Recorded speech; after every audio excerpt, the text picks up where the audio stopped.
Hello kaibigan, so I'm excited and hyped for this na i-reveal sa inyo kasi napansin ko parang uso yung mga chips ngayon. So nag-invento rin ako ng aking sariling chips which is called Chip Chips. This is what it looks like. So guys, ito yung itsura niya. So ayan guys, makikita nyo yung chips na nakoberan yung chips. Ayan. Kitang-kita pa yung chips guys, legit na chips yan, kinuberan lang ng chips. Nasa developing stage pa lang to guys, tong invention ko, kasi nga wala pang nakakagawa nito kundi ako pa lang. Ito yung crunch test, kung crunchy ba talaga yung chips.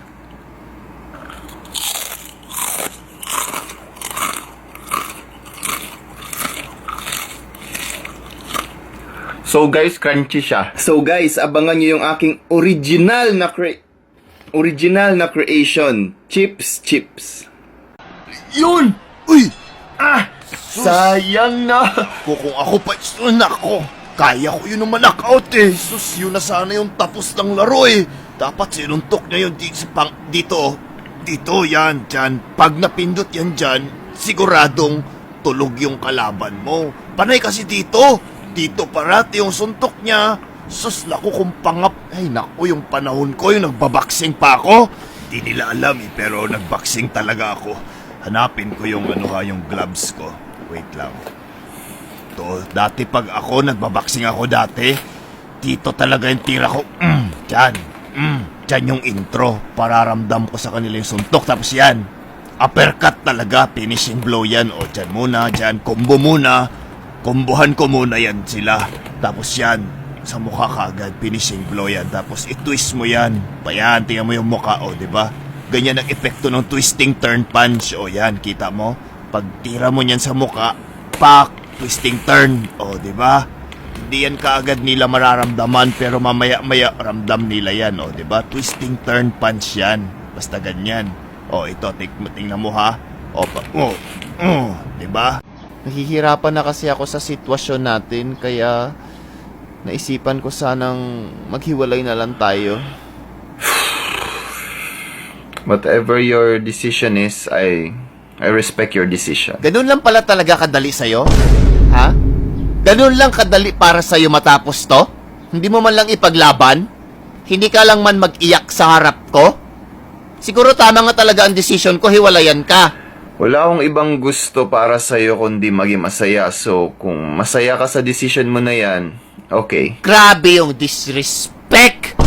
The disrespect is real! Hindi ko man lang naramdaman yung worth ko? Ganun lang? Siguro matagal mo na talaga tong gusto, no? Matagal mo nang gustong mangyaring hiwalayan kita. Good decision to, it's over. Okay. Okay? Yun lang yung masabi mo, okay? Hindi mo man lang nirespeto yung decision ko? Hindi ka man lang naging masaya para sa akin?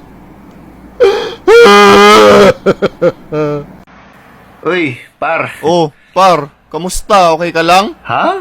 Okay lang naman. Balita ko naghiwalay na daw kayo Kaya pala. Okay lang? So bakit ano ba nangyari? Kailan ba kayo nag-break? Kahapon. Okay lang naman yung breakup namin. Mutual naman, mutual. Ganun ba? Hindi ka ba saktan o naiyak? Ano ba? Hindi naman, napaka-neutral lang naman nung pakiramdam ko. Wala namang sakit or in good terms pala kayo. Kaya pala masaya siya nung magkasama sila ni Mark kahapon. Holding hands sila. Nililigawan nata, par. Hindi, okay lang. Siyempre, single siya, diba? Kaya pala nagpaligaw agad siya sa iba. Okay lang ba yun sa'yo? Par, hindi ka ba nasaktan o ano ba? Hindi naman, masaya nga ako para sa kanya eh. Ang importante, masaya siya. Masaya siya, pero ikaw masaya ka ba, par?